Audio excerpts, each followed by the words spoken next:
digital librarian. So we're excited to be able to offer this iPad training to you, and I'm sure we'll learn a lot from you and what you're looking for, hopefully as much as you learn from the two of us. Tonight, starting our presentation, is going to go over the agenda, and Jim Hosfett. He is one of our tech experts at Merrill. He's graciously offered up his business cards, so you have him at your disposal anytime of the day or night. So Jim will be explaining more about what he's going to talk about. We're going to go through the iPad stuff. We're going to take a short break, and then I'll be going over how to access some of the ebooks that we offer with maps. So any questions before we get started? Okay, thank you. Thanks, Anna. I guess I want to make this more about you, so please ask questions if I'm going too fast. I know that Anna sent out an agenda of things that she wanted me to cover, so I'm going to cover those things, but feel free to stop me at any time and say, hey, slow down, can you show me that, or can Anna show you that? And we're going to make sure that you walk away tonight with knowing a little bit more than you came in with. So, my name is Jim Hosfett. I'm the Maps Technology Integration Specialist for Merrill. And what that means is I wear many hats. I help teachers with staff development, learning new programs. I help teachers learn new things, new programs, new software. And I also help students in the classroom. So I'm helping kindergartners all the way to 12th grade students. So right now in our district, it's big as iPads at 3rd grade. And so every Monday and Tuesday, I'm in the classroom helping out 3rd grade students using their iPads a little bit more effectively as a learning tool. So I have that background.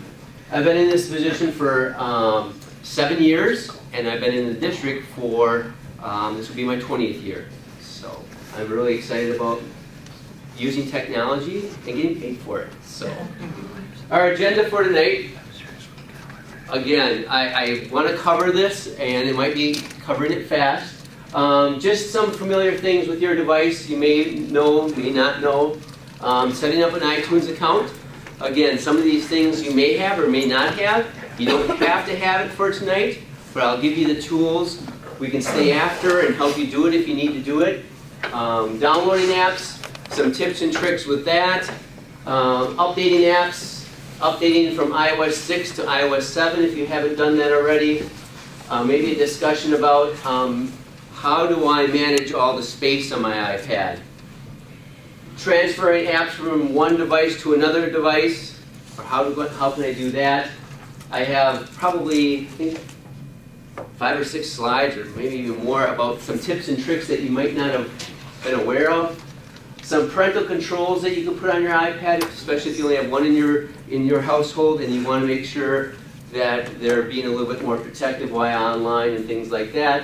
And lastly, I have one slide that has about 5 other resources where you can go and read reviews from these professional groups, which apps they feel are more educational than just going to the App Store and picking things randomly. So, all right. Any questions on our agenda? Okay. So we'll keep on going. So there is, on your iPad, there is a front and rear facing cameras. There is a processor, a dual processor in there. The newer iPads, faster processors. Usually battery life is about 10 hours. That's if you are, we'll say, training the battery right and using the little tips and tricks that I'm going to talk about tonight. It will get your 10 hours out of that device. Obviously, I just had one today, is using an iPad 1. I still have the first one that came out.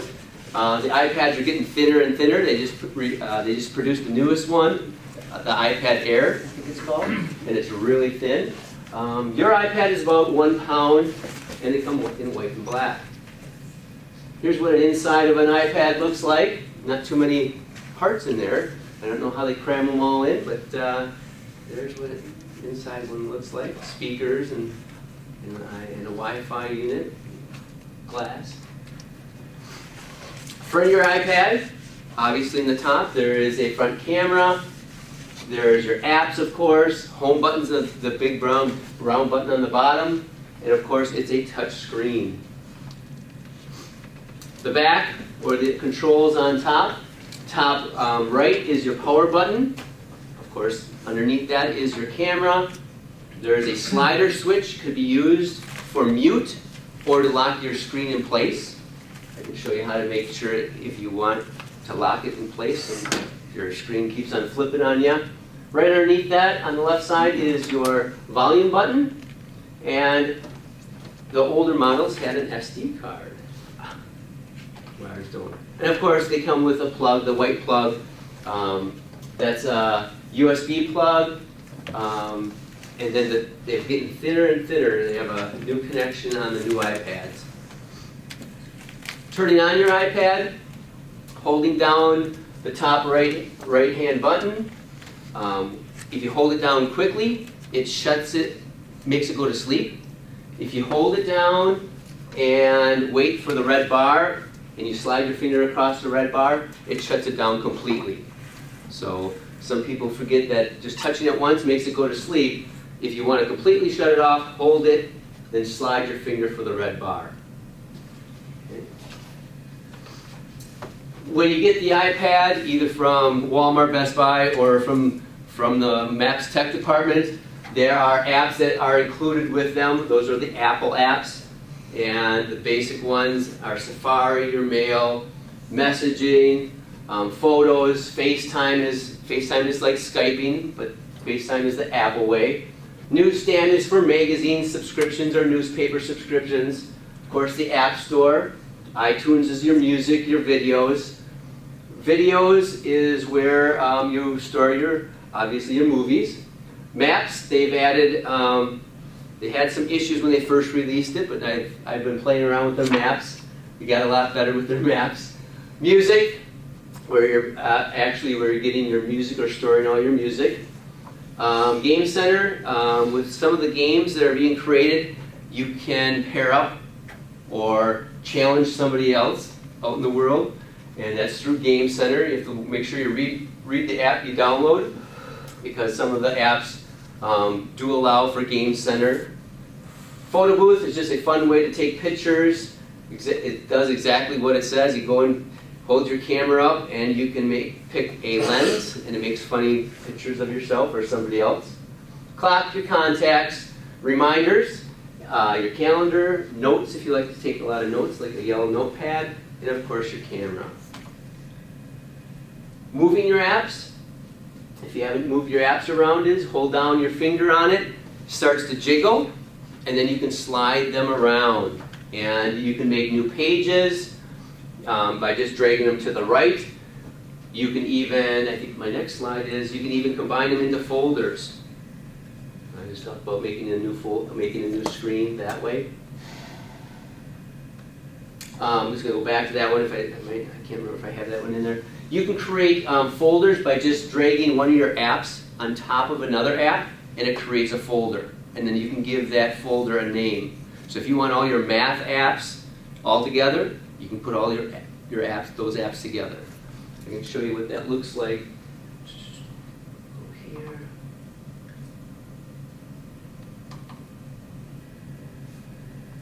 Right here, you can see that I have on mine, I have a Google folder. And there I have all my Google apps that I've downloaded. I have one on news. All my news apps are in a folder. References, share screen, storage. So you can have a lot more apps on your screen and keep them organized a little bit if you're into that as well. Deleting apps, all you need to do is hold down on an app. They start to jiggle again, and there is an X, and if you touch the X, it's going to ask you, are you sure you want to delete this app? You can say delete or cancel. Cancel means you don't want it to delete. Okay. Cancel. Hit the home button to make it go away. On the bottom, if you're multitasking, you can tap on the home button twice.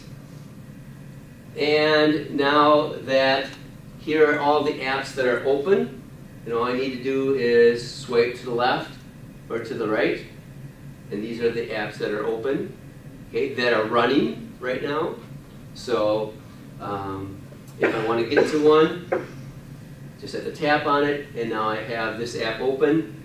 If I want to get back to wherever I need to get to, there's my home screen, just tap it once. So I have apps running in the background. I can multitask at one time. How do you close those? Okay, how do I close those?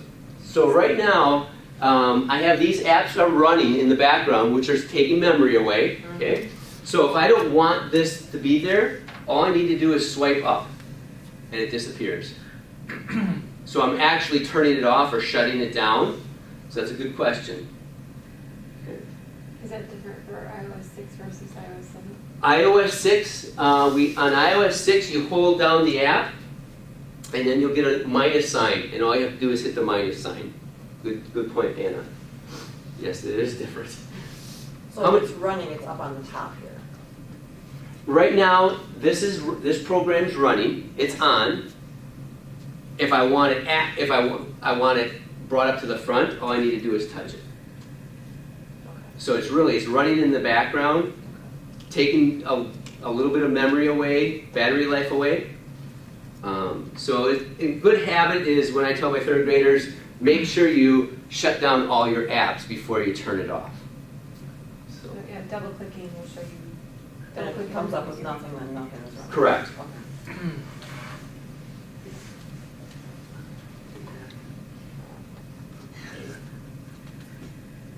Let's use this one. Okay. Another feature on the iPad, since it's a touch screen, on pictures or on web pages, just pinching in and out using your finger, your pointer finger and your thumb, you can zoom in and zoom out. You can do that with pictures or anything else. So go back here. One way for myself where I'm downloading apps and I have lots of them because I have to do a lot of different testing with apps, is one way that you can find apps is by the search bar. And the search bar, or the search menu, is I just swipe down on my screen, and up on top it says Search iPad. So if I type in Google, all the contacts, all the apps, everything that is related will pop up. The top hits are on top, or the ones that Apple thinks you're searching for, and all I have to do is tap that, and it will bring open the app. Okay. On iOS 6. Is anyone else on iOS 6? Okay. Again, it's personal preference. Did you have a chance to download iOS 7, or are you thinking about doing that? I've got it on my phone. Okay. I just haven't done it on my Okay. iPad. Yeah, it takes a while. I downloaded one of my devices. It took about 40 minutes to do it. That was using the school Wi-Fi. So So that would be something to do now. I wouldn't do it now. No. You might get it done, but you won't be able to use your device. So for yours, your search bar is in a different spot. You just keep swiping left on iOS 6 Yeah. until you hit. Oh, it's the very first screen. You're right. Yeah. Yep. Where did you pull that My Drive from? What I did was I went to a page, my home page here, and on iOS 7, and I just tapped or pulled down, Oh, and that's how you find the search.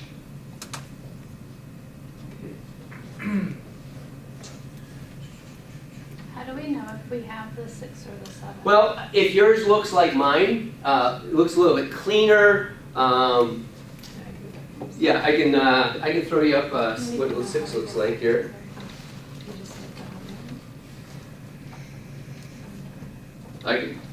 Wrong one. If you scroll down, that means you're iOS 7. You can also put in. Do you want to show them how to look at settings? Yep. Okay, Google Drive. That'll. So we have the updated one? Yeah, it looks a little more, like this is iOS 6. Bring this back up. So everything looks similar, but it's set different. There it is. So that's the older icon for photos, you have the newer icon. Yeah, I'll show you how to check it. I'm more of a visual, but Anna's totally right, is I can show you, technically, is if I went to my settings, and you could go to the very top one, About, and you can tell you what version you're in right here, version 7. Okay. I've just been around, I've been used to the first one, so I know that they changed the way it looks. So. Okay, so I'm going to go to Safari here. Okay. I just went to Safari. That's your internet browser. You can get, there's a Google app, there's a Chrome app, whatever you're comfortable getting to the internet with. I'm just using Safari here. You can, what I like to do is make shortcuts to web pages. You can add them to your favorites if you would like. By tapping on the left there is a, bless you. By tapping in the top left-hand corner, it's a square with an arrow.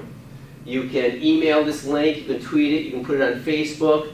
But what I like to do is you can bookmark it, like we do on a computer, and that will add it to your favorites. But you can also add it to your home screen. So what I'm going to do is I'm going to add the Bridges page right here, and you can name it. So I could change the name, Bridges Virtual. Maybe I'm going to do that. I'm just going to call it BVA. Okay. I could add my own icon.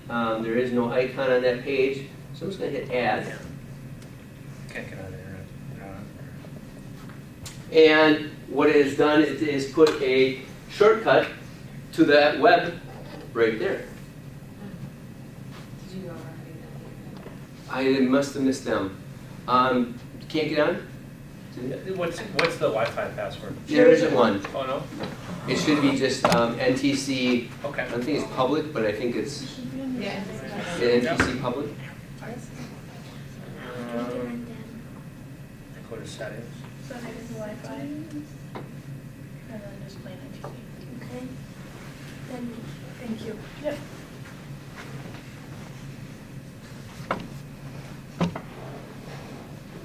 Another feature that you can do on web pages, I see Anna has a web link to her Google Docs. I just have to touch this once, and then more menus or more options pop up. I can open this link, I can open this up in a new tab, and you can see along the top, I have many of the tabs opened up. I can add it to my reading list, so I can look at this later. Or I can make a copy of this link. So I could open up in a new tab, and we'll see where that goes. Well, that's our registration for tonight. Okay.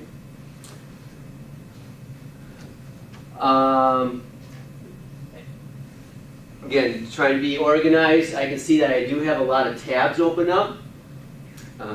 This gets kind of confusing for some of our third graders, so when you're done with the website, third graders, I just have them X out. There's a little tab there, there's a little X. I can just tap it, and it makes it go away. So up in the corner there, there's a little X right up there. Yeah. Individually. Excellent. X.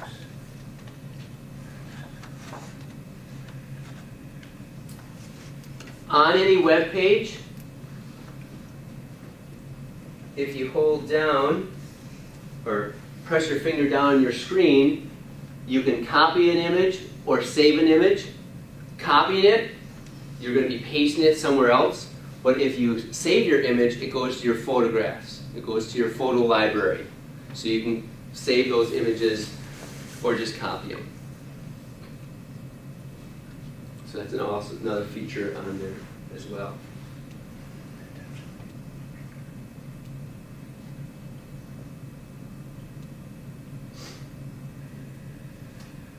How many of you do have iTunes accounts? Everyone has iTunes? Okay, so we all have, okay, so I'm just gonna, you don't need to, should I just skip over that then? Did you download? Use it. Okay. You can have one account, you can have multiple accounts, but with an iTunes account they do stay separate. So whatever you purchase in one account, you can't have them transferring your apps to the other account. So in our family, we have one account that we add things to, and my daughter has her own account as well. So, but opening up the App Store.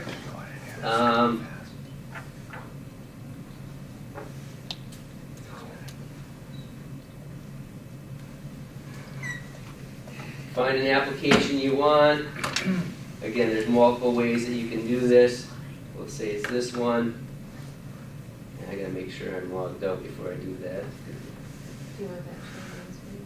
Sure. So you can log in here.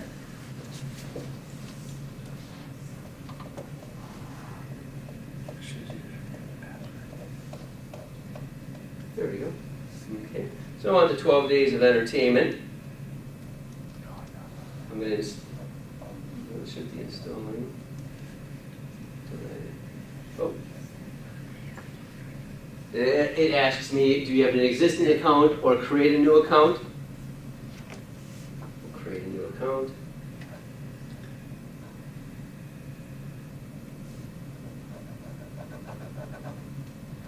United States, hit next.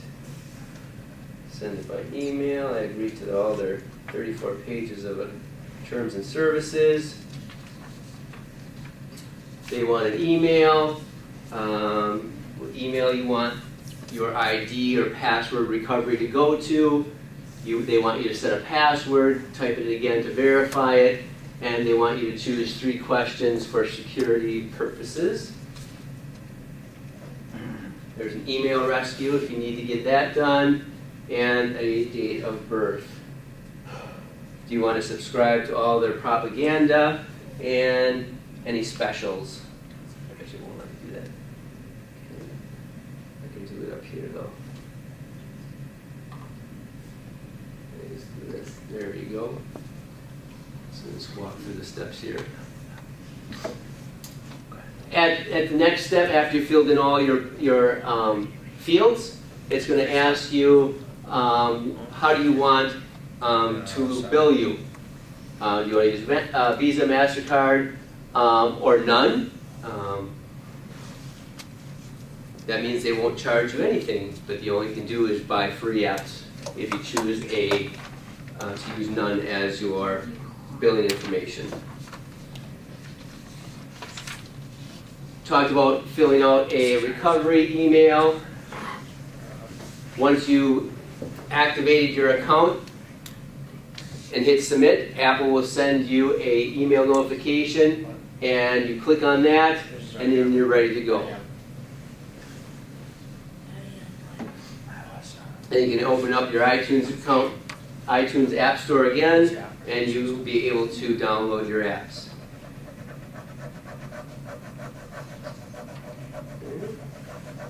I suppose we're all familiar with downloading apps as well. Anyone have any questions about downloading apps? Again, there's... When you're on, in your iTunes app, whatever store, Yep. your account, Yep. what is Genius? Genius is it tells you or recommends things. I wouldn't say it monitors, but it looks at your activity, and if they know that you are always buying educational apps, they will recommend those kind of apps or music Oh, okay. that way to you. Is there going to be time like for question and answer on specific apps at the end? Yes, So yeah. We've got a Google Drive question. Okay. So, All right. but it's specific to a particular Yep. feature. So. All right. Again, going to the App Store.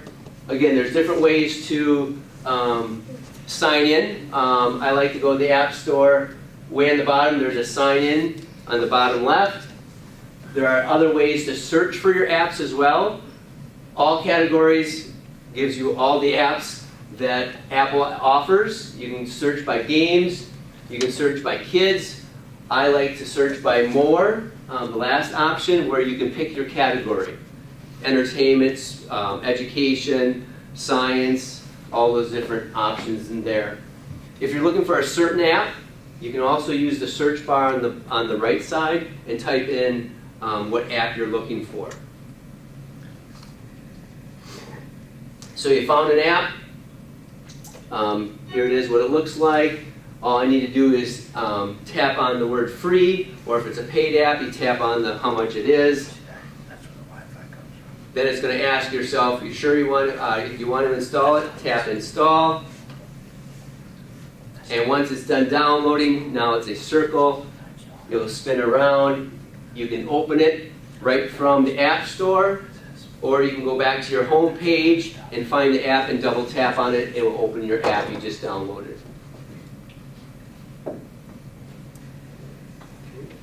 So if it says like the 12 days of gifts could not be downloaded at this time, is it something? It could be their Wi-Fi here. Okay. That could be blocking it. I didn't actually get to try that one yet, but it could be that. Yeah.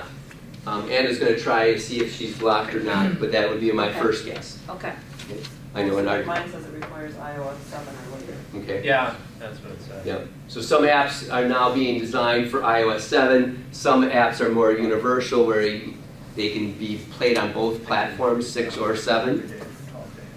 Do you have an older version? I don't know, I've done the one. Okay. We talked about deleting apps.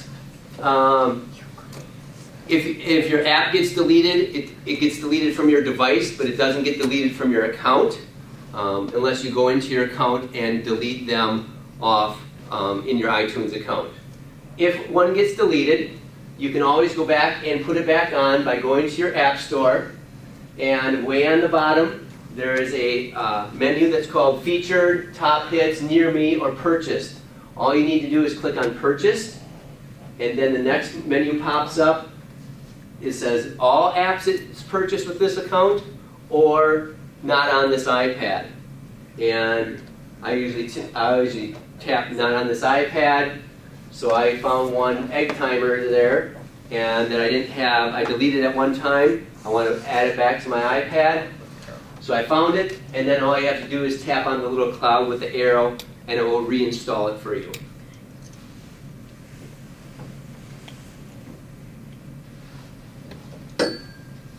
So when you download apps, you don't have to do that through iTunes, you can do it through this app store? Correct. Yep. You can You do can it. do it in both places? You could do it in both places, but what you'll need to do is to sync your device with your computer at some point in time. That could be, I have the directions in there. It could be done wirelessly or through a cable. And that's called syncing it up. Yep. Updating an app, you're going to get little numbers on your apps. You're going to get a little number on the App Store that will tell you if you have updates. Usually it's a red little number in the top corner of your App Store.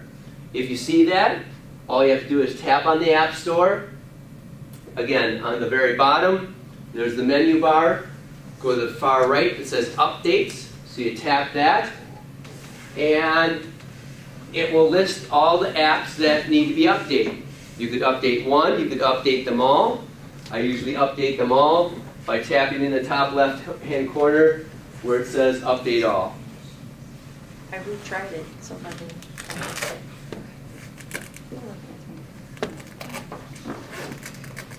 Once the app is done updating, you can open up the app right from the App Store again by hitting Open, or you can go back to Home and open it up that way. How do I get on this screen?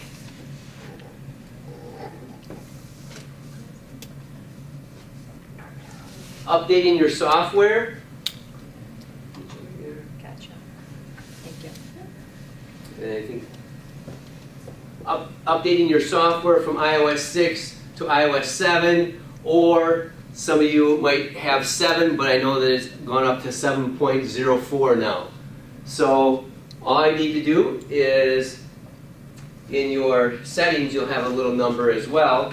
Click on Settings, and then under General, you'll see Software Update. Fourth one down. Oh, sorry, second one down. And all I did was tap, and my software is all up to date. So I went to General, and then Set Software Update.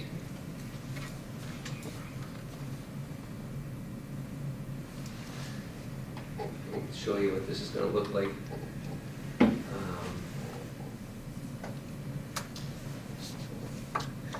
If you haven't gone from 7 to 6, when I went from General to Software, once I tap that, it's going to say there's a software update. It might say iOS 7 will be updated to iOS 7.04. This will take a few seconds, but that never, it's usually more than a few seconds. And then you just hit Install. Another screen will pop up asking you, it's going to be uploading. Just hit Install again. And then your software will be up to date on your device. Anyone have any questions about updating your software? You have to be plugged in when you do that. Nope, you can be wireless. It might be faster when you're plugged in, especially if your computer's, obviously plugged in to the cable in your house, but they don't have to be. So we do. I know our MacBook Airs and our iPads all do it wirelessly. So. I will make note though, if you try and update it wirelessly, you need at least 50% battery. Yep. Talking about syncing your data. If you're taking your device and wanting to update your apps, you could do it with a computer. And you can transfer music or you can transfer items from your computer onto your device. Any type of computer? What you want to Mac or PC. Okay. Yeah. But you want to stay with that. If you switch along the way, make sure you have to get everything off that one machine onto your other machine. Okay. Again, you need your USB cable hooked up to your computer. Okay. You need to open iTunes if you don't have iTunes on your computer. Make sure you have the latest iTunes updated on your computer. And once you plug it in, you're going to see, instead of iPhone, you'll see iPad up there. And you can select the options here. And whatever you put in those areas, whatever you've added, on the bottom right, it will say sync this iPad, and you can sync it. Anything that's on the iPad will go onto your computer, and anything that you put in there or bought from your iTunes account will be put onto your device. And I know it's kind of hard to see that when we don't have a computer to hook that up. So, Can you move MP3s off of, say, a Windows device into your iTunes account? drop and drag them. Yeah, can you drop in? Like from a You Windows. should be able to import them. I'm not No, sure if just- drop and drag. If I haven't bought iTunes Correct. music, can I take music that, if I have a CD at home, I copy it to my PC and then move it from my PC to my iTunes? Correct. You actually could. Into iTunes. You can drag and drop, or you can import it that way. Okay. Yeah, just when you slide your CD, it will ask you, and it'll open iTunes if you made that your default player, and then you can import all your songs. You can select which song tracks you want, and then when you hook up your iPad, you can go to your music or your songs, and you can make a playlist. You can have all those songs go right to your iPad. Okay. Yeah. I'll play with that. This can be done with a cable, and also it can be done wirelessly as well. If your house is wired for wireless, if you have a router and a modem and all that as well.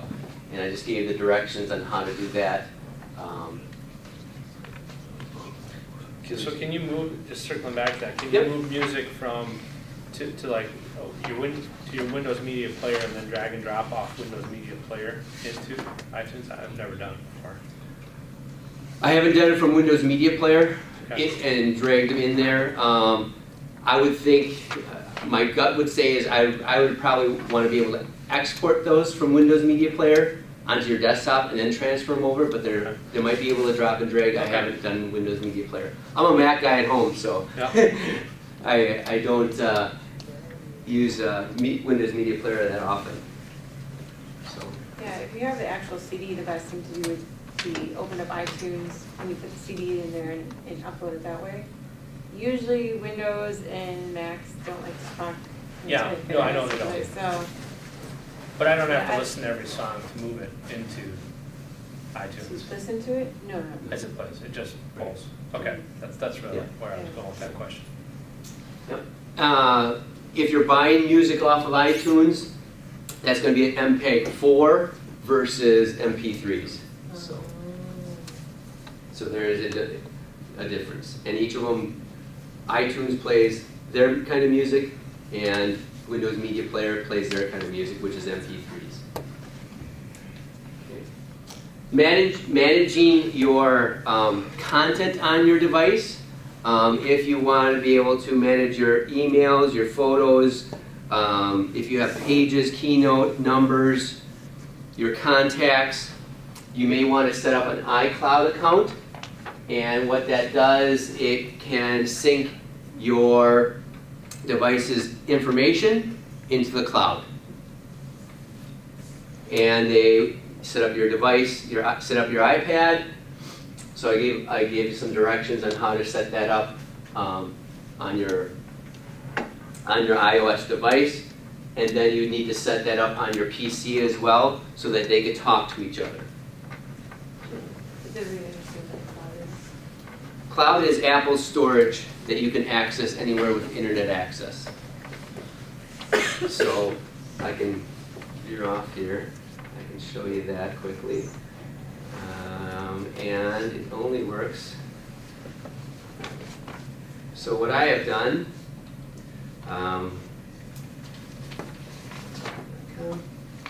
so what I did was I followed the directions on how to set it up on my iOS device, and I went to the cloud here.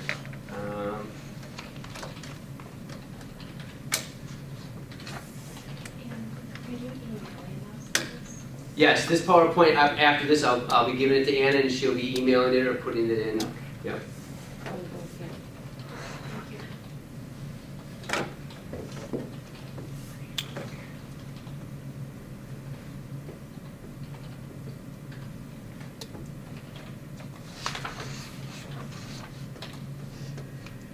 So these are the items that will be backed up in iCloud, which you have 5 gigs of memory with Apple. You can always purchase more if you'd like. But your emails will be backed up, your contacts, your calendar, your notes, and find your phone information. And then they've just added the 3 programs that Apple competes with Microsoft. We got Pages, which would be Word, Numbers, which is Excel, and then Keynote would be PowerPoint for Microsoft. So all that can talk to each other, and you can store it out in the cloud, and you can get to it without taking up memory on your device, if you'd like to. So I'll just go here. So what I did was I created this presentation on my iPad, and then I sent it to the cloud.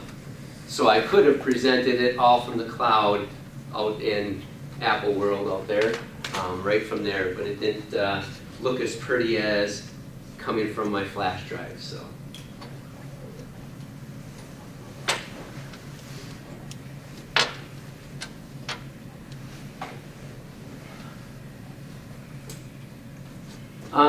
There is a download that you need if you want to have a little bit more control on what is backed up on your into your cloud. Right now I just have all my Keynote backed up to the cloud. I don't want to take up too much space on there as well. The biggest things on your iPad that takes up memory would be your photos, your movies, and your music, probably. Okay.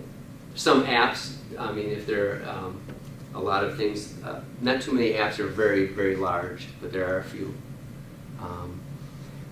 Don't need to use an iTunes account. You could use Dropbox to put things out in the cloud. You can use Google to store things out there as well.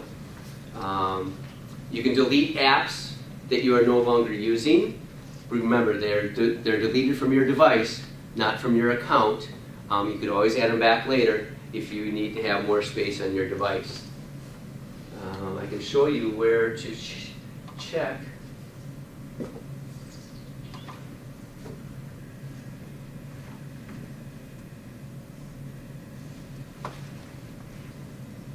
Under General and About, you can see that under General and About, I have probably a 32 gig iPad, and I have right in the middle it says I only have 1 gig left.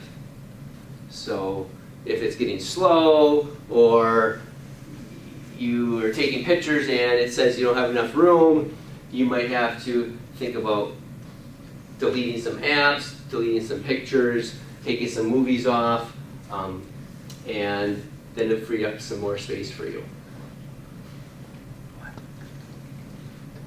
I mean, how many movies can you download on an iPad? Depends on how long your movies are. On my iPad, that was the only thing, mostly those are the only things I had on there. Probably I had about 6 movies on there. So, yeah. I think it was probably a 32 gig is the one I have at home. But then what I did, I watched the movie, like the car ride, Right. and then I came home and deleted them to add my other stuff back. So they're still in your app store, so Correct. in case you're like, oh, Exactly. gotcha. Yeah. Streaming. Exactly. So it's that give and take. You know, like I said, I'm going on a trip down to see my in-laws. My daughter wants to watch a movie, throw a movie on there. But then when I get back home, you already saw it, take it off, so it uses less memory on your iPad. So, okay. All right. Here's getting to tips and tricks. Take a screenshot if you need to know. If you need to take a screenshot of your screen for whatever reason, if maybe you're in your notes or you need to take a picture of a web page, all you need to do is hold down the power button and the home button at the same time, and it takes a snapshot of that. Go here. You say that once more? If you hold down your power button and the home button at the same time, it will take a snapshot of your screen. Okay. Mine turned on. And I can show you that right here if I go to my photos.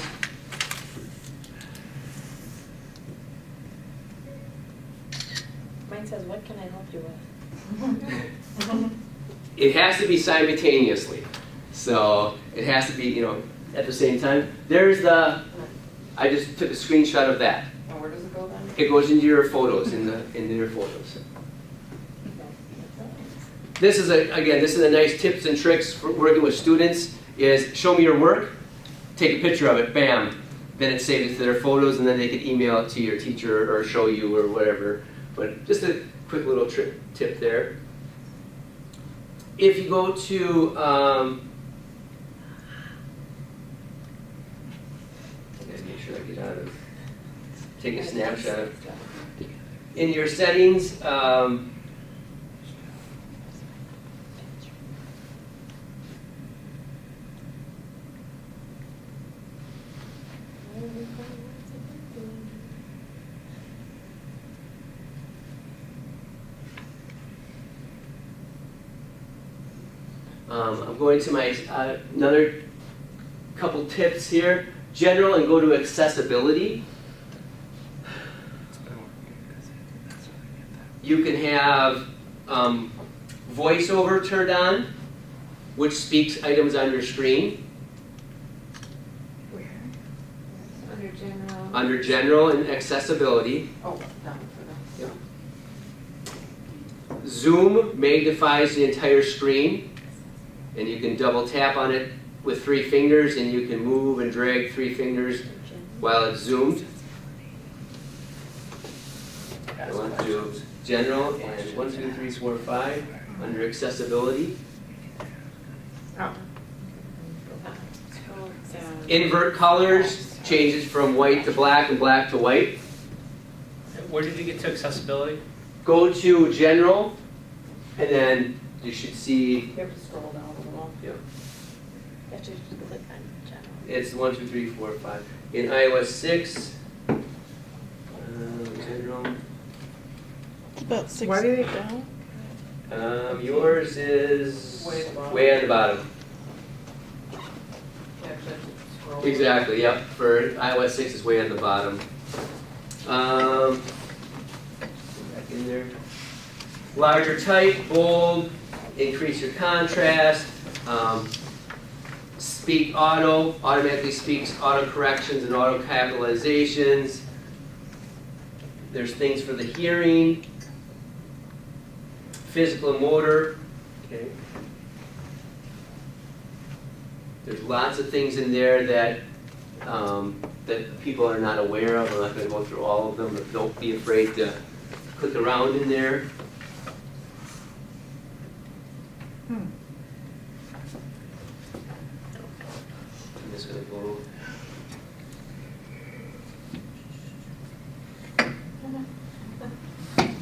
I'm just going. This could be in any word. When anytime the keyboard's popped up.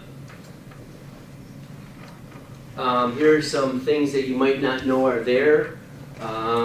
If you hold down the I or any vowel, there are your accent symbols above the letters. So there's the E. So if you're looking for those. So I just went into notes and I brought up my keyboard. If you hold down the exclamation point, there's your quotation mark.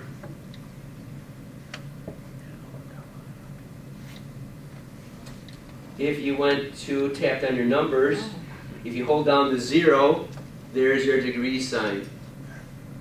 Might be iOS 7. You have to be. What was that last one? I went over here and tapped on numbers, and if you hold down the 0, is your degree sign. Uh-huh. Okay. All right. Something I would have never found unless somebody would have told me that where it is. And if you want that, then you just Do that to the. drag your finger up on top of it, and it will put it on there for you. How did you get your keyboard to come up? If I just went to notes, I just put the cursor there and it popped up. I just tapped on the screen. If you hold down the key button, in the bottom right-hand corner, that pushes your keyboard away. What? Oh. So I can make it disappear if I want to. If you hold down on it, you can see it says undock it or split it. Now I have, like a phone, I can text.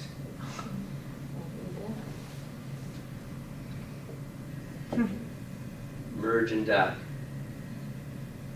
Well, why would you do that? If you're Some holding it kids like feel this, like they can text better with or type better with their thumbs. Oh, okay. Some kids do it, for 3rd grade, they do that, and they undock it, and then they have their keyboard in the middle, and I don't know how I did it, so it's kind of a learning experience. He pressed and hold the keyboard. Hold down the keyboard, in the bottom right, Bottom right. Gotcha. and mine is, What does undock do? undock puts it right in the middle, Oh. And then the splits it. correct. And then all you do is hold it back on there, and dock it. Okay. Double tap on your space bar will put a period at the end of your sentences. If you didn't know that one. Double tap. Double tap your space bar, adds a period, and you don't have to hit your period. Oh. if you're in notes or in pages or in your email. If you want to, what? Or texting, correct. Yep. Saves you time. That one's re-signing up.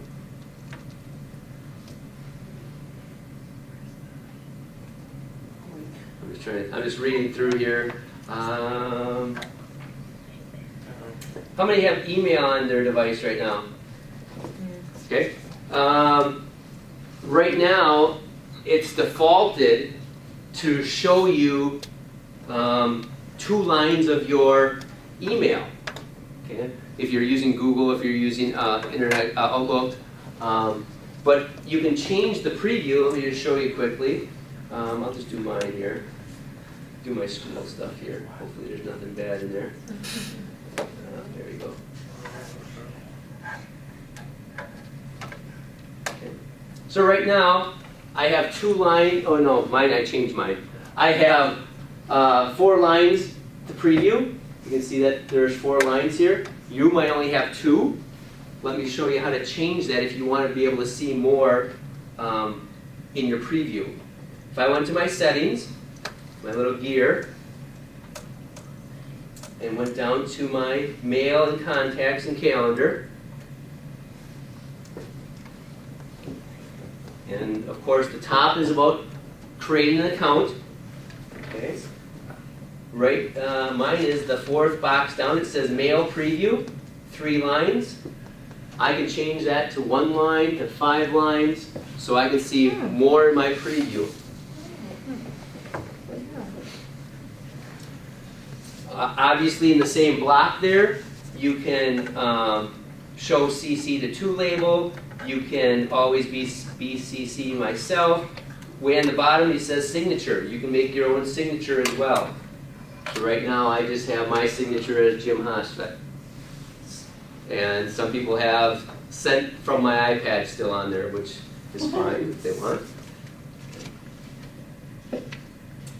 In that same area under mail and contacts, you can change your contacts and how your contacts, first name or last name, you can display them differently.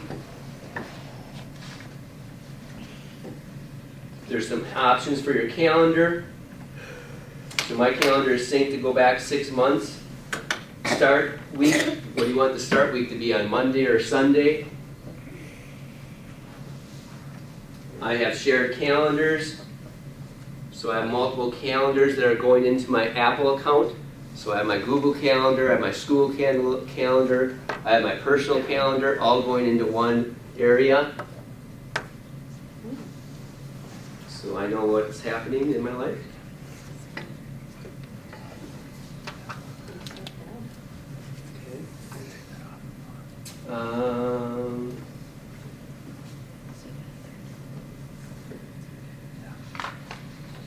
Back in general, in the gear, you could put a little bit farther down.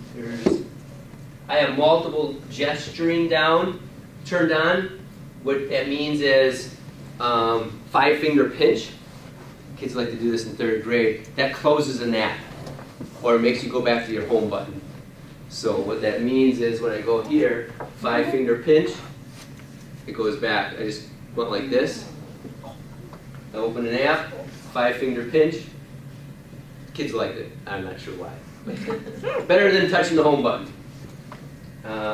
General. There is your search, your Spotlight search.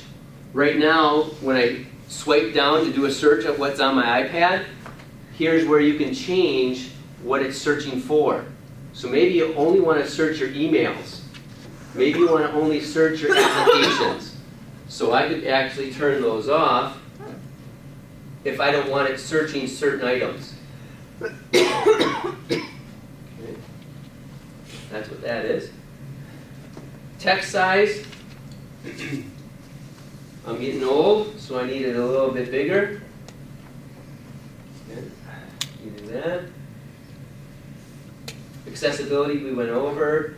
Here's that lock rotation on the side of your iPad.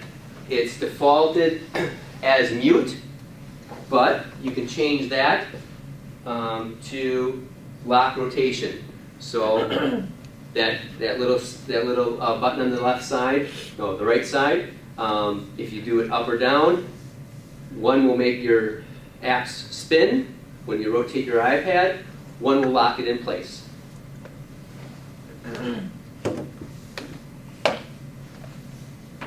Auto lock, I have mine as never, but you can set yours to go to sleep after 2 minutes, all the way up to never. Passcode, what I would advise with passcodes is make sure you write them down somewhere else. But a passcode is, once your iPad goes to sleep, you have to type in a 4-digit PIN to make your iPad more secure. Our staff, I encourage our staff to have a passcode on their devices, so students can't go up to their device, to their desk and start playing with theirs. Don't have to have that on, but it might be something you might consider. Date and time keyboard, something with keyboard. Auto capitalization and auto correction. Mine are turned off, and the reason mine are turned off is there are lots of websites I go to that require usernames and passwords, and if I have auto capitalization on, it will automatically capitalize the first letter.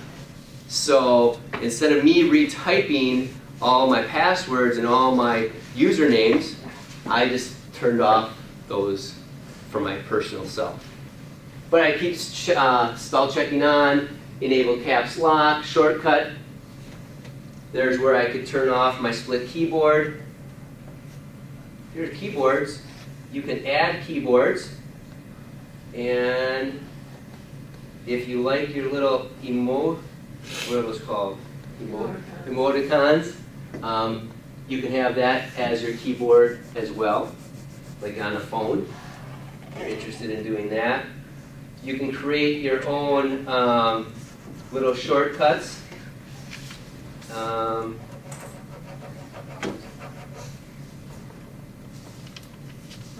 Phrase.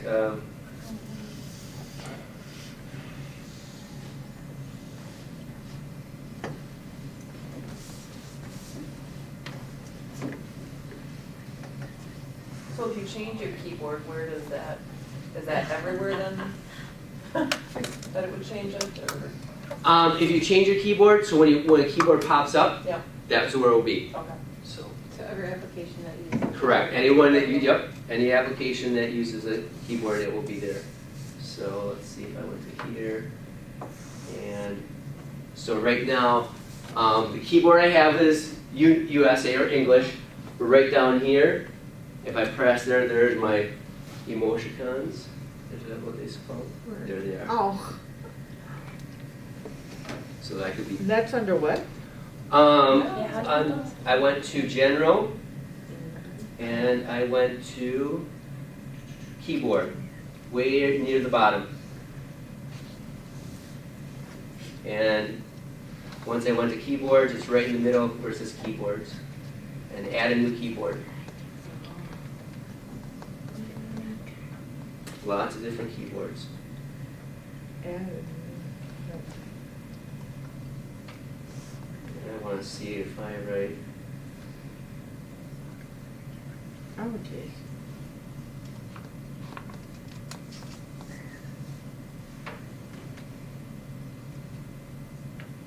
I did it. It worked. Didn't think it would work. It worked. Okay. So just those were kind of little tips and tricks on that. The next one on our agenda was parental controls, and I think Anna was going to Yeah. just step out or have the kids step out for a minute so I could show you that. Yeah. So, the kids don't want to come with me if you don't want them to see the parental controls. Oh, okay. Okay, sorry.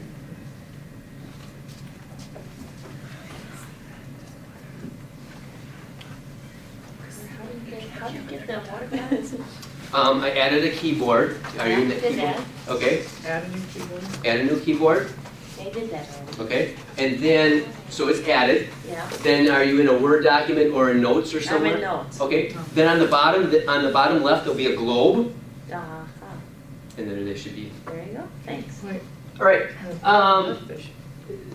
I think Anna or someone in the survey wanted to know a little bit more about parent controls.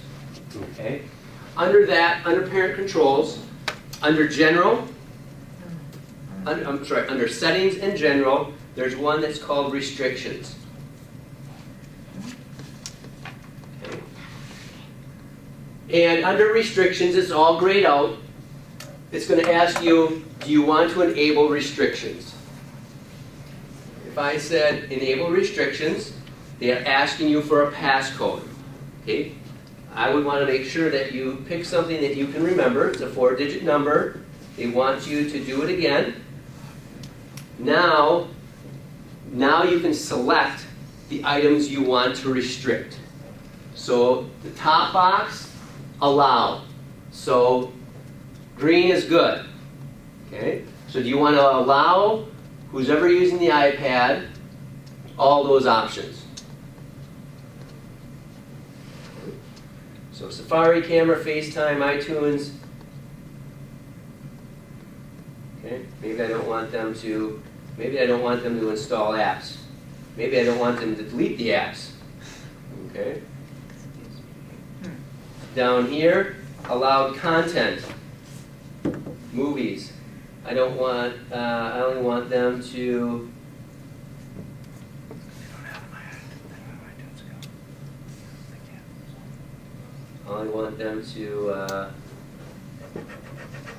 G and PG. And you can go through each one and do apps, do web pages. There's lots of different controls. There's that Game Center. Do you want them to be able to use Game Center with hooking up with somebody else, wherever they may be? There is no save button. Okay. So now whenever you put a restriction to, you could test that out to see if it actually went into place. To turn it off, same way. General.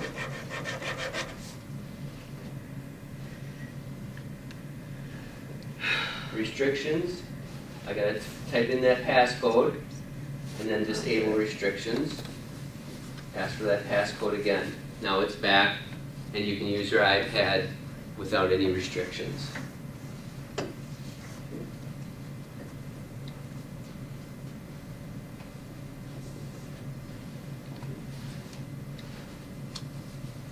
Has anyone had any issues with battery life?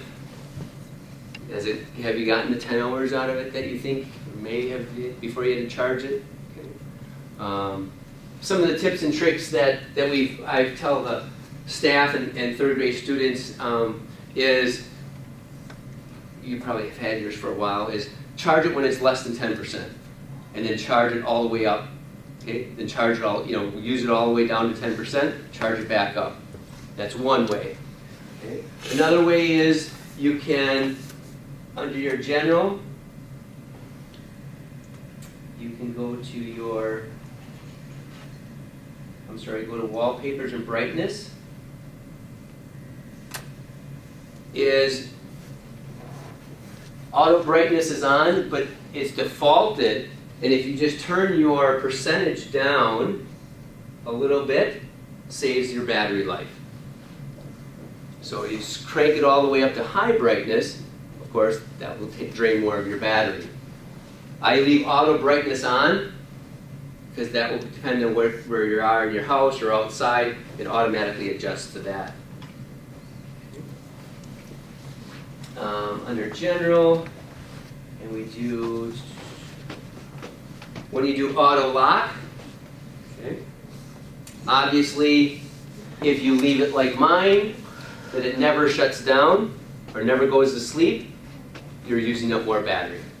Okay? If you set yours to go to sleep at 2 minutes or lower, or I should say in that area, then you're saving battery life as well.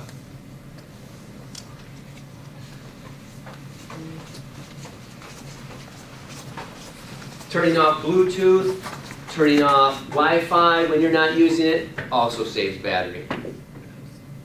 Or else it's searching for those things as well. Okay, let me go back to here. Does Bluetooth record the internet? No. Bluetooth would be is if you have a let's say a phone, and I need to get my pictures off my phone. Oh, it's already up. I want to get my pictures off my phone, but I don't have a cable to hook it up. I can Bluetooth the pictures to my device. Or some cars, like Ford cars, now have Bluetooth, so that you have music on your iPad. My Ford Escape has Bluetooth. I can listen to my music from my iPad onto my car stereo. Or like a speaker system? Correct. Yep. And you don't have to plug it in. Don't have to plug it in. We're always plugging it in. Correct. Awesome. Now they're selling Bluetooth speakers. Yeah. I think one I think of getting my daughter is a Jam Bluetooth speaker. It comes in a jam jar, Okay. and it's Bluetooth, and that's why you'd want to have Bluetooth turned on so that both of them get paired with each other. Yep. Good question. Some sites you might want, if you're having a hard time making decisions on apps and what's educational and what other people think about apps. 2, 4, 6. 6 websites here. I can click on them. Each one offers a little bit different. These are the ones, again, that I rely on when I go to looking for apps. These are the places I send my teachers when they want to buy an app for their devices. Hey, did you check out these spots? Did you check out the reviews? What do they think? Because it can get so hard in the App Store, and reading the reviews on the App Store, it's kind of like a crapshoot when you're looking for apps. So I'll just go to this one and I'll show you what it looks like. Again, this PowerPoint will be given to Anna, and she'll send it out to everybody so that they can get this. This one. This one looks like it is categorized apps by subject. Here's preschool apps, special ed, Blooms, Nets, those are the technology standards. Apps for teachers, let's just go by subject. And here are them by themes, I guess. So here's 19 money apps that they recommend or they have reviewed.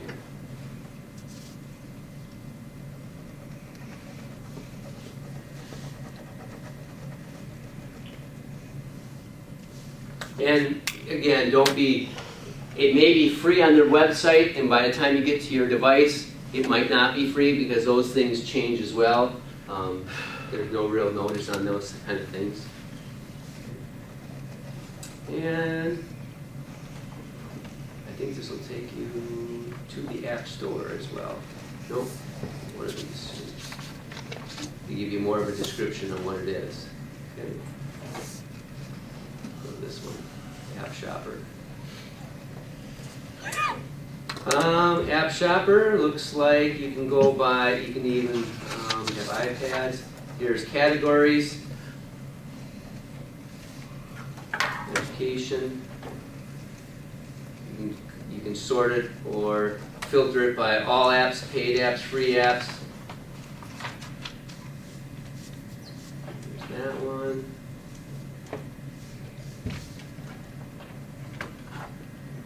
I don't want any propaganda. Here are apps by, here's iPads. And I want 5 to 8.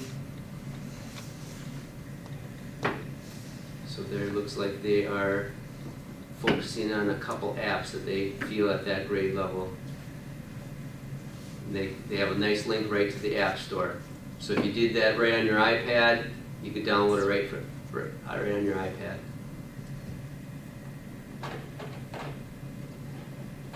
Common sense, I think Anna and I use this site a lot, not only for apps, but they have copyright and what else do they have on there?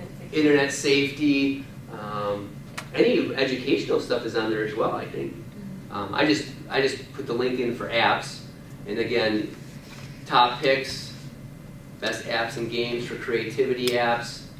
You can filter over here by age. Whatever you're looking for, this site is really well diverse. So it just doesn't have to be about apps. It can be about a lot of different stuff. Yeah. Yeah. So I mean, this is a real nice site. Apps for teachers. Apps with teachers, I should say. Again, there's categories. Elementary school. Holiday apps. Focusing on a few apps, which is nice. And the one I've gotten a lot of requests. Oops. Mom with apps. This used to be, I just went there today, they want you to sign up so they have an account. Once you're in there though, they do review apps. And again, I think was started by moms who wanted to have good apps for their children. So it's a nice place if you want to sign up for an account. That ends my fast presentation. I don't know. Hopefully you've gotten something out of it. The presentation will get emailed to you or put in Moodle. Anna's going to continue with her ebooks and some websites. My contact information, my business card is there if you need to contact me about apps or iPad questions. But start with calling the help desk, and they can always transfer you over to my office. I think that's the route. Mr. Hagemeister wants you to call the help desk first. Is that correct? Yeah. So, top number is for anybody, but if you're local, there's the 715 number as well. You're going to take a 5-minute break. The bathrooms are down the hall to your left. I don't know where the drinking fountains are. If you didn't already make that one your bookmark. If you want to navigate along with me, you can pull up this page. Are we gonna need to log in?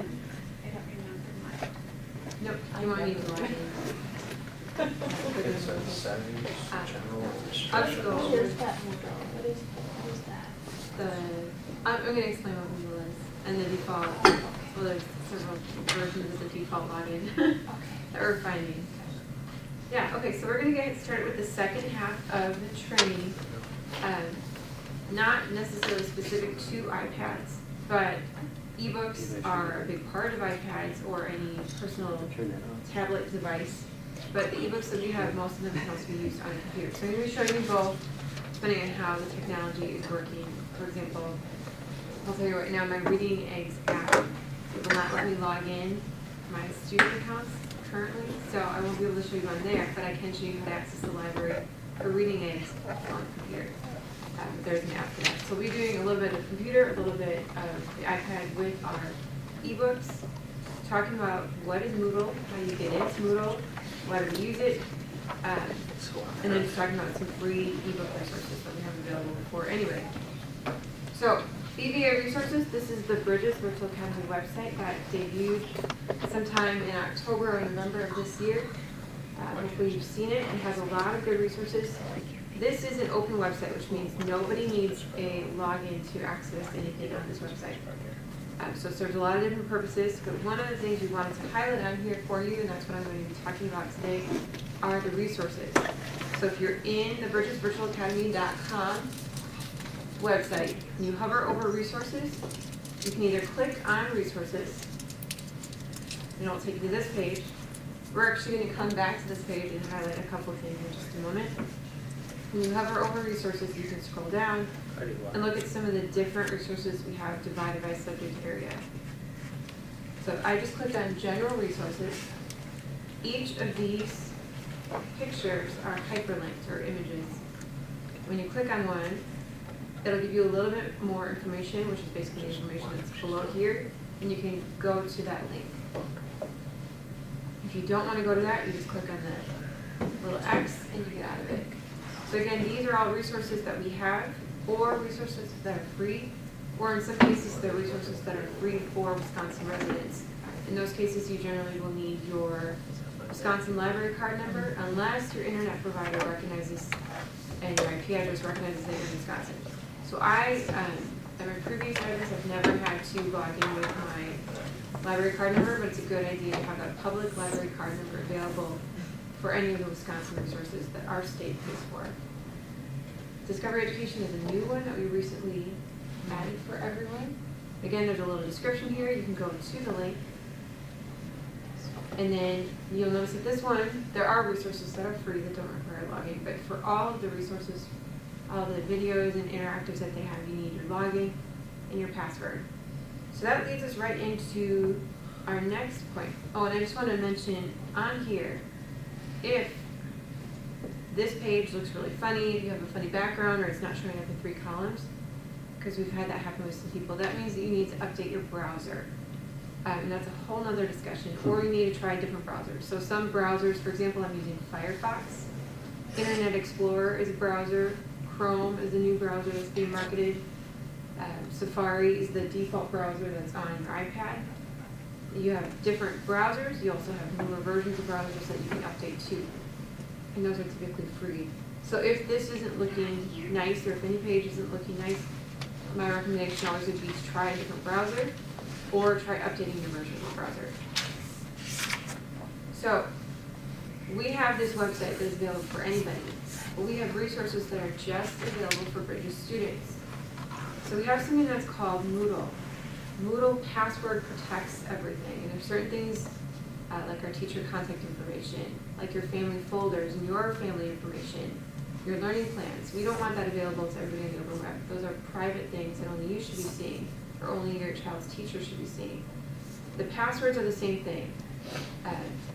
Companies allow us to have passwords that you can use, that you can access these resources from anywhere. You don't have to access them at school. However, we cannot share those passwords with anybody. Those are only for Bridges students.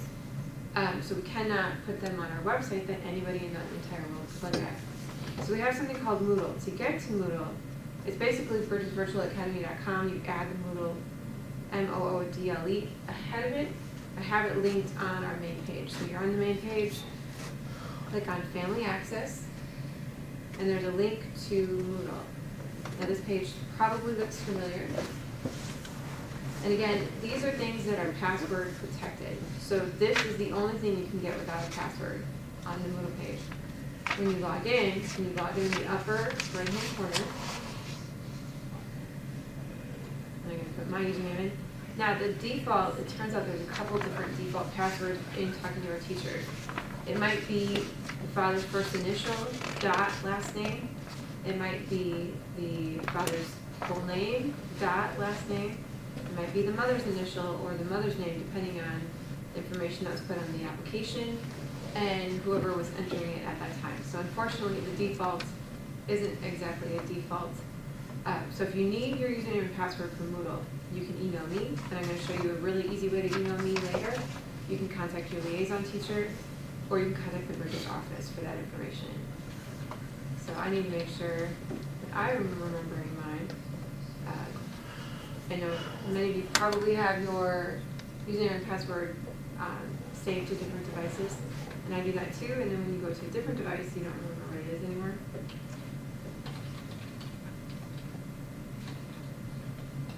I also have a couple different Moodle accounts, which makes it difficult.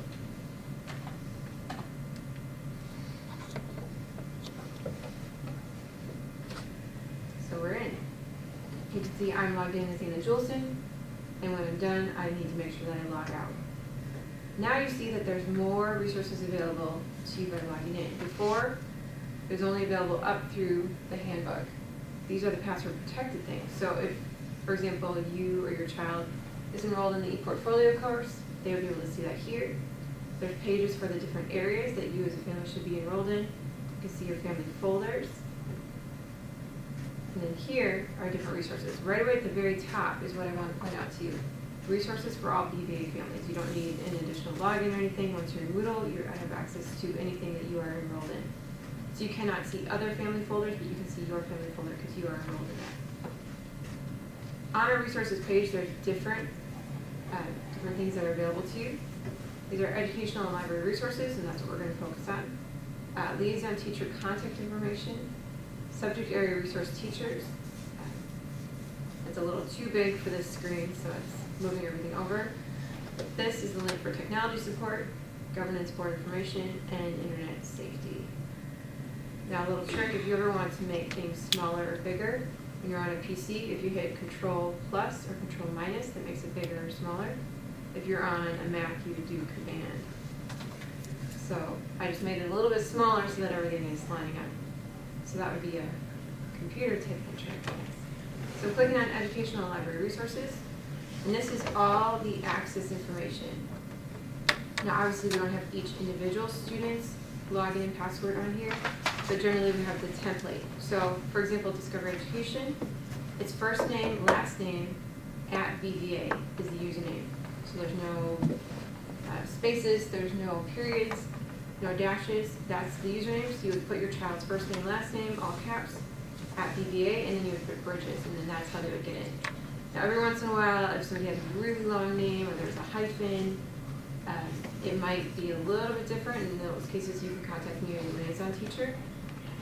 But this is the address, this is the format for the username, this is the password. If it's something that is just a general login and not a unique login, like Chantica Image Quest, the username for everyone is Merrill, the username for everyone, or the password for everyone is Blue Jays. Again, all this information needs to be password protected. It's not something that we can share with anybody in the world that can access our internet page. So that's why we have a page that is Moodle. It's a learning management system, a content management system. It's password protected so that we can share that information with you in an easy format. Again, there are logins for everybody, but I know it's hard to remember what your login and your password is for Moodle. So you can contact your liaison teacher, or you can contact me for that information, or to reset your password if you ever forget it or get locked out. Any questions on getting into Moodle? Or what Moodle is, or how it works? So to use those programs that you showed us, like on that main page, we would first have to log in, get these passwords to use to get into those. Correct, if you don't remember what they are. Generally, we do send out emails, but it's hard to keep track of all the emails of, this is this resource, this is the link, this is the username, this is the password. But if you didn't want to keep all those emails or you couldn't find the emails, then you just need to go into Moodle, log in, look at this page, and that can be the template. Or when you're here and you click on resources, there's a link right here that says Ask a Librarian. If you click on that, you have your mail program set up. I'm not going to choose an application because I'm not signed into any mail program on here. But if you have your Gmail connected or your Yahoo connected, or say you have Microsoft Outlook and you're using that, it will automatically send me an email, and you type in there what you want, let me know what you need, and I can contact you. Otherwise, my contact information, you can get that from liaison teachers or from most emails that I send, my contact information is on there. But yeah, if you click that Ask a Librarian button, I can very quickly tell you your exact username and password for any resource. Any other questions before we move on to talking about ebooks? Okay. So ebooks. Unfortunately, there's not an easy way to explain ebooks because every company is different. Every company has different restrictions on their ebooks. Every company, even within companies, has different options for ebooks. Sometimes an ebook is something called unlimited simultaneous user. What that means in our scale virtual reference libraries, as I'll demonstrate that, is anybody can use it at the same time. You can have 1,000 people using and looking at the same book at the same time. That's an unlimited simultaneous user book. Most ebooks, and you'll find this with public library, are single user ebooks. Meaning you check that book out, nobody else can have that at the same time. And that's something that's set up by the company. Libraries would love it if they could buy one book and everybody could check out that book at the same time. That would be great. And technology makes that possible. However, a lot of companies have it set up because that is not in their best interest. They don't want everybody to buy one book and 200 people to use it at the same time. They want a library to buy more copies of a book. So it's been a big struggle for libraries to even be able to check out ebooks to their patrons. We've made a lot of headway in that. So those are books, if you're going to use your public library, we're going to talk about that in just a moment. But keep in mind, every ebook is different. Even if it's from the same company, it might not have the same features. Some of them have text-to-speech, some of them don't. Some of them you can double-click on a word, you get a definition. Some of them don't. Part of that depends on your device, part of that depends on the ebook and the company that created it. So all ebooks are not created equal, which makes it a little more difficult to use them, but there are some ebooks that we have available for you and your Burgess students. Right now, I don't want to highlight what those are. So the first handout, or I should say the biggest handout, is for Gale Virtual Reference Library. And that is here. It's on the resources page. The link is also included on your handout. If you were to be on the resources page and click here, that'll go directly to our Burgess Virtual Academy library. Now this is a general password. This is not a password that's going to be unique. So the general password is Burgess, Lowercase? all lowercase. And then you can proceed. So these books are all unlimited simultaneous use books. So even if somebody else in your family or somebody else 200 miles away from you is looking at a book, you can still look at that same book. So this one is pretty intuitive. You hover over a book, you have your mouse right there, it gives you a description of what that book is. If you click on the book, you get links to the table of contents, to everything that's in that book. You just keep clicking to get specific pages from the book. The way that this one works, it's more like a database. You don't really see all the pages of a book. So that's one of the trickier things about using these books. However, if you want to search through, if you're doing research, because these are primarily nonfiction books, if you wanted to do... Where was the link embedded in the Bridges website again? Yeah. Oh. So you're here on the resources page, very first tab. So instead of going to any of these tabs, you just click on resources, scroll down just a little bit, and it's right over here. I'm actually going to show you another way to access it via your iPad, because they have a very, very nice app for us to use with our library. But if you wanted to look at it on the computer, because you have more computers, or sometimes it's just nice to have a real keyboard to do some of your searching, you can do that just on the computer. So in our library, we can search within the publication, you can search all volumes, you can search just within a volume, just do a simple search. You can print off the article, you can email it to yourself, you can download it. Sometimes it offers you the ability to download an MP3 so that you can listen to it.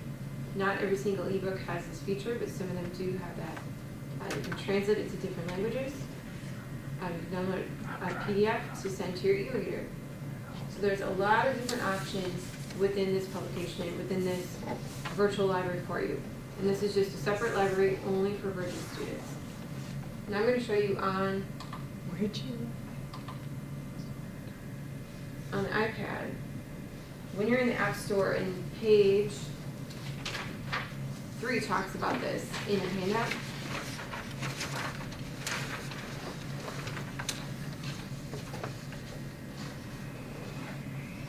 So when you're in the App Store, you can download the Access My Library app, and I'm not going to go over downloading apps since we did that earlier, but I just want to show you how this one works. So you're going to download that app, and the instructions are in the handout. You click on the state of Wisconsin. The school edition. The school edition, yes. Thanks for making that distinction. There are a couple different editions because they do work with colleges and other places. You want to download the school edition. Obviously, we're in the state of Wisconsin. And then it's under Merrill, since we had to choose a home city, and then it's Bridges Virtual Academy. What did you click on to get that list? You had to install it. So first you download the app. First you have to download the app. It does Access My Library School Edition. Access My Library School Edition, yep. Okay, Sorry, I don't know that I can go back. that's okay. Yeah, you select your state.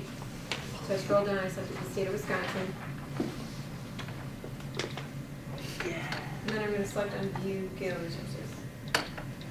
Now the password is the same password it is for when you're online. Burgess, all lowercase.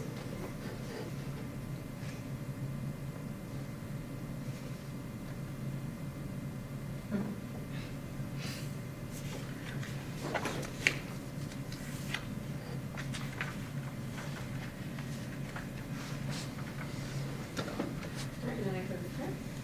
And then I want to view Gale Resources.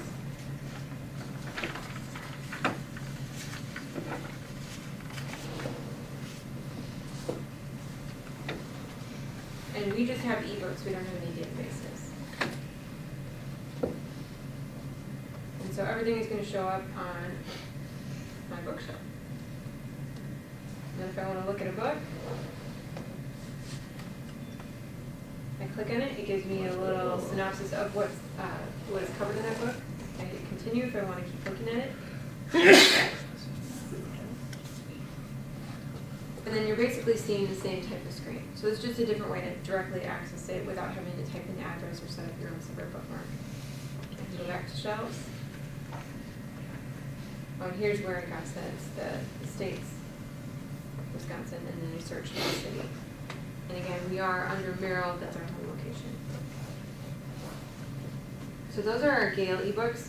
You'll see in the handout, and this will be emailed out to everyone, there's also a list of all the ebooks we currently have through Gale.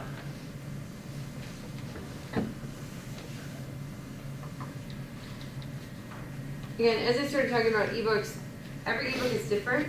It would be really, really nice if all the ebooks would just talk to each other and you could have all your ebooks in one single library. Unfortunately, companies don't like to work that way. They like to keep their things separate. They think their way is the best. Sometimes the formats don't always work together.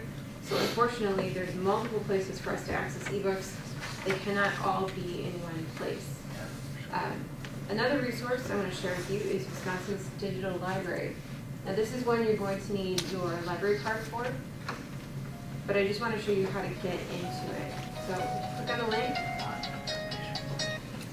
and they also have an app that I'm going to talk about as well. This is Wisconsin's Digital Library. You can sign in. To sign in, you need to select your library from the list. And I will tell you, it's a little difficult to search things from my experience in the past. Fortunately, right now it's coming up. I live in Wausau, so I'm going to search for American County Public Library. And then this is where you enter your library card number and the PIN or password associated with your library card. But you do not need to do that to search for things. You only need that to check out books or to put books on hold. So you can still search. They have it by categories. You can search by author. You can search by keyword. You can search by book title. If you want a children's fiction, you click on that category. You can narrow it down further. If you want to look at different lexicons, interest level, grading, language, format. For example, on my Kindle, I can only check out books in a Kindle format. I use the iPad for books that are in a different format, so you can narrow it down to format if you wanted to. The public librarians, depending on the library you're at, are very, very helpful in helping you figure out how to set this up with your device. As I mentioned, there is an app that you can use.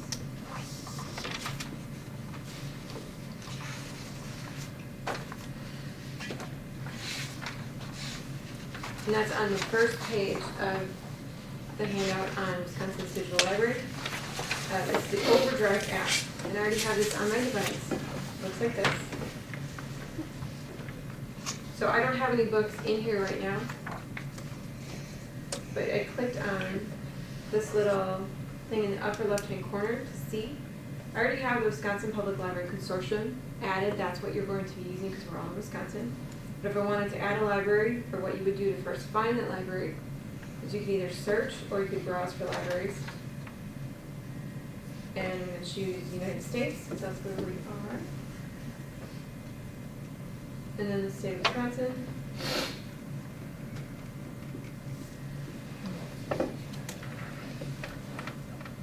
And then you just look through. We don't have anything lined up for our school, we just have things lined up for the state. So as I mentioned, it's the Wisconsin Public Library Consortium.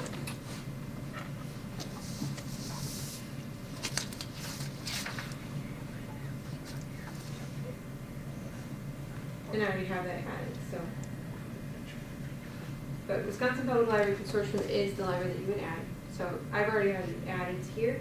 And you can see your bookshelf. Like I said, I don't have any books. If I wanted to add a book, I can click on it or just select it with my finger. Start searching for books here. Again, you're gonna need your public library card number and your PIN number to check out a book. But you can search for any book, and then that way you can put stuff on hold, or you can check out a book that's available, make requests, those types of things. It's going to depend on your home library a little bit, what books you have access to, how many copies of the books you have access to. They all kind of pool together, but each library will have sometimes more copies of a really popular book available for you. It also says that you have to enter an Adobe ID. Oh, for a certain type of book, yeah. Because I just tried downloading it and to get into anything, it said I had to do that. Okay, for certain formats. Okay. Do you have to set up an account with Adobe then? I believe so, yeah. Because they just switched that, Yeah. Adobe just switched their Mhm. Yeah, licensing thanks for mentioning structure. that. You can't buy Adobe anymore. So now, if it's a certain type format of book, you'll have to set up an Adobe account. You And must I'm be able to sorry, get a I don't free know. reader though, I would think, for, Yeah. Mhm. So, and that's a really good question for your public library. hopefully I'm not talking over anybody. Yeah. Not every single book is going to require that. It's in the, just switch back. Sorry, as I mentioned, the formats, there's different types of formats, and the Adobe is connected to a certain type of ebook. It would be really nice if all ebooks use the same format, but they don't, and I think it'll be a really long time before they narrow that down. So it's good to be versed in lots of different types of ebooks. Also on the iPad, and I haven't done this because I have my own Kindle, but you can download the Kindle app and the Nook app to be able to use different types of ebooks on your iPad and try to work with the system that way. But that's just a really brief overview of Wisconsin's digital library, whether you do it on your computer or you do it on your iPad. And the last one I want to briefly talk about is reading aids. Now, depending on the age of your student, you might or might not have access to reading aids. All students 2K through 6 have access to reading aids. So under resources, and this is the one where the app isn't currently working. The reading and writing, and my guess is reading aids. And I'm going to go ahead and go there. You log in the upper corner. That was under reading again? Yep, under reading.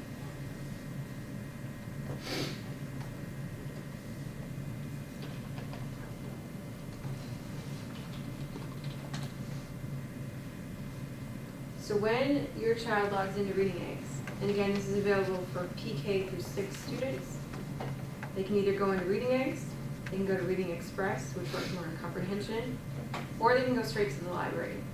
Also, if they go right into Reading Express, the library is one of the options they can choose from the floating island. But like I said, you can go straight to the library by clicking enter. And then in the library, it gives you a couple different options. So this is what you're going to see screenshots of on the third single page handout, but it is double-sided.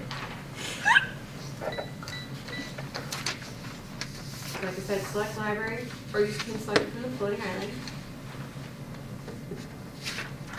When you select library in the lower corner, it goes straight to the library. You can narrow it by fiction, nonfiction, series, or different authors. And that's over on the left-hand side. You can just do a search either by clicking on one of the topic areas. Like maybe you want a funny book, so you're going to click on humor. Or you want an adventure book, so you're going to click on adventure. once you've gone in the program, you can add a book by clicking the heart to your favorites so that you can go back to that book. I haven't added any books yet. Like I said, you can search. So I wanted an adventure book, but I want an adventure book that's a little more challenging. So you see right here it says reading age, kind of in the center near the top. So I want to narrow it. It automatically defaults to ages 5 up to 12. I want to narrow that reading age down because there's a lot of books to look through. So, Can I interrupt? Do you go with Yeah. parents or teachers when you're logging into Reading Eggs? oh, it's in the upper corner. Let me show It you. just says log in. Oh, I'm sorry, I'm reading the free trial. Yeah, I know it's really confusing because it's right in the middle of their screen, but in the upper, And then in your documentation is the login and password on it? Right. good question. Login and password for reading eggs. Or is it supposed to be hidden somewhere that I'm just not Yes. seeing? Contact you. Yes, the login and passwords were uniquely generated by reading eggs. So Okay. it's your student's name plus a random number that they decided on, and then it's a random password that they decided on. So I We- can we'll give get that from you, though. Mm-hmm. You Okay. can get it from me after the session. Okay. Sorry to interrupt. Yeah, no, it's a good question. Unfortunately, yeah, reading eggs isn't one of the easy ones where it's just first name dot last name. Yeah, that's fine. So. All right, so reading age, I did narrow it down because I just wanted books that were a little older. Or if you want books that are a little bit younger, I can also drag the age down. And then you can see that that narrows my bookshelf. And I can use the arrows at the bottom in the lower corner to go back and forth, or I can click on the little dots. And then if I want to look at a book, I click on it, and it tells me, and students can also get eggs for reading a book and completing a little quiz. But I want to read the book, and then it gives you instructions. You tap the book to turn the page. You can have a read to me option with some of the books, and then there's speakers as well if you want to read a page again. So it's not giving me the option right now, but the read to me is up there. So you can either click next, or you can click on the page to go to the next page, or go back if you want. And then over here, if you want to close the book, you want to exit out. If I wanted to add it to my list of favorites, I can click that. I can give it a review. I can bookmark it so I can come back later and know where I left off. I can do the quiz to earn the eggs. And It was a fine day in the forest. God was out walking. And now it's reaching the audio on. So, it's not very intuitive. You think you would just move this like you do on your iPad. But if you click on the little microphone. It was a fine day in the forest. So this one does have a nice read to me feature. So I want to close the book, I want to go back. You also notice that you have the Lexile option. So if you know what the Lexile level is for your student, you want to limit things by Lexile level, you can do that. You can go up or down in both categories. There's around 1,000 books, maybe a little bit more, so it's a good idea to know these limiting features so that you're not searching through lots and lots of books that might not be appropriate or at a level that's too easy or too difficult for your child. Cool. Question. Mm-hmm. So my child was working on this and there was no books in the library. Or they were all grade. They're all grade. So she couldn't click on any books to read in it. Okay, what grade is your child? 3rd. Email me about that. Okay. And So I'll- that's why we were having so much difficulty Yeah. playing the game. It was like, well, we don't know how to get home.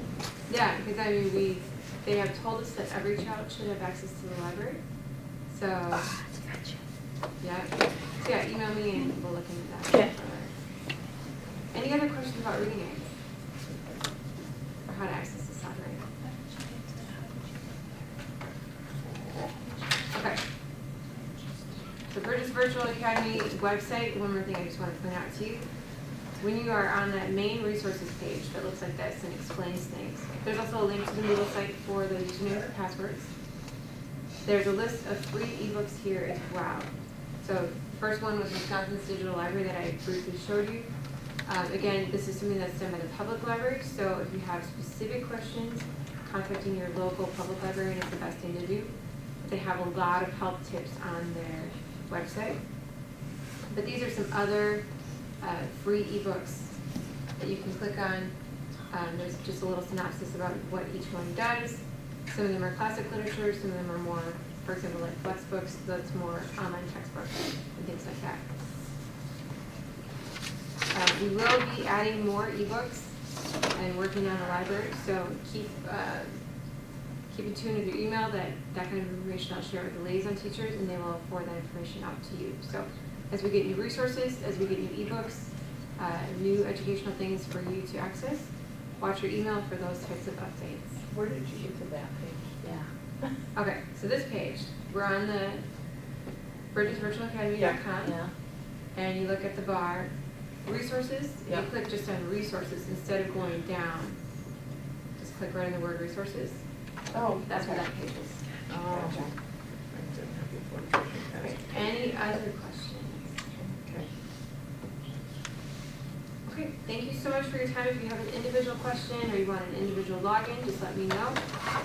And again, thank you for coming. Under, on the Bridges page, when we're in